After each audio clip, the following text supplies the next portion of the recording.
চোখের পানির দাম আল্লাহর কাছে খুব বেশি। 2 ফোঁটা পানি আল্লাহর কাছে প্রিয়। আওয়াজ করে বলেন, কয় ফোঁটা? 2 ফোঁটা। এক হচ্ছে জিহাদের ময়দানে রক্তের ফোঁটা, আরেক হচ্ছে অনুতপ্ত বান্দার চোখের পানির ফোঁটা।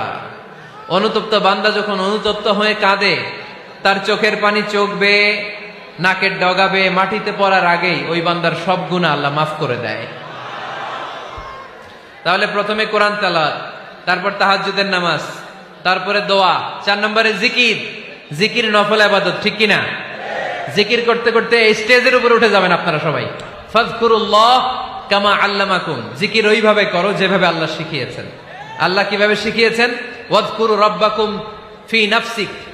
দেখেন, জিকির করার পদ্ধতি কোরআন থেকে শুনেন। মনে মনে করো, তাদাররুআন সবিনয়ে করো, খিফাতান ভীত বিহবল চিত্তে করো, দুনাল জাহরি মিনাল কওল অনুচ্চ স্বরে, বেশি আওয়াজ করে লাফালাফি করো না। এটা হচ্ছে জিকির করার পদ্ধতি। জিকির করার পদ্ধতি আল্লাহর হাবিব শিখালেন, আহাব্বুল কালামি ইলাল্লাহি আরবাআ, আল্লাহর কাছে সবচেয়ে প্রিয় কথা কয়টি? 1 নাম্বার সুবহানাল্লাহ, 2 নাম্বার আলহামদুলিল্লাহ, 3 নাম্বার লা ইলাহা ইল্লাল্লাহ, 4 নাম্বার আল্লাহু আকবার। এর চেয়ে শ্রেষ্ঠ জিকির আর হতে পারে? আবার আল্লাহর হাবিব সাল্লাল্লাহু আলাইহি ওয়াসাল্লাম বললেন, মান ক্বালা লা ইলাহা ইল্লাল্লাহ দাখালাল জান্নাহ, একবার লা ইলাহা বলে যে মরতে পারবে তার জন্য জান্নাত ওয়াজিব করে দিবে কে? আল্লাহ। এই জিকিরগুলো করবেন হাতের গিড়ায়, আঙ্গুলের গিড়া আছে না, ডান হাত তুলেন তো, এরকম গিড়াগুলো দেখেন তো আমারে, এইভাবে সুবহানাল্লাহ সুবহানাল্লাহ সুবহানাল্লাহ। এটা সুন্নাত, পারা যাবে?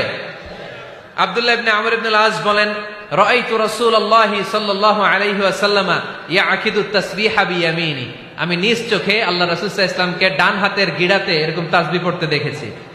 সুবহানাল্লাহ পড়েন, নীরবে নিঃশব্দে জিকির করবেন। হ্যাঁ, এটা ঠিক। তালিমের জন্য একটু আওয়াজ করে প্রয়োজনে মাঝে মাঝে জিকির করা যায়। যেমন এইভাবে পড়েন, সুবহানাল্লাহ আলহামদুলিল্লাহ লা ইলাহা ইল্লাল্লাহ, সুবহানাল্লাহ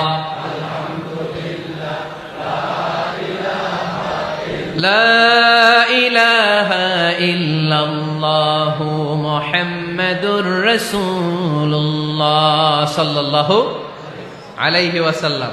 এই যে আপনাদেরকে এখন আমি তালিম দিলাম, এই তালিমের উদ্দেশ্যে সুন্দরভাবে অল্প আওয়াজে জিকির করা যায়, কিন্তু চিৎকার চেঁচামেচি করে, আমার দিকে তাকান, এদিকে তাকান, চিৎকার চেঁচামেচি করে লাফালাফি করে জিকির করা যাবে?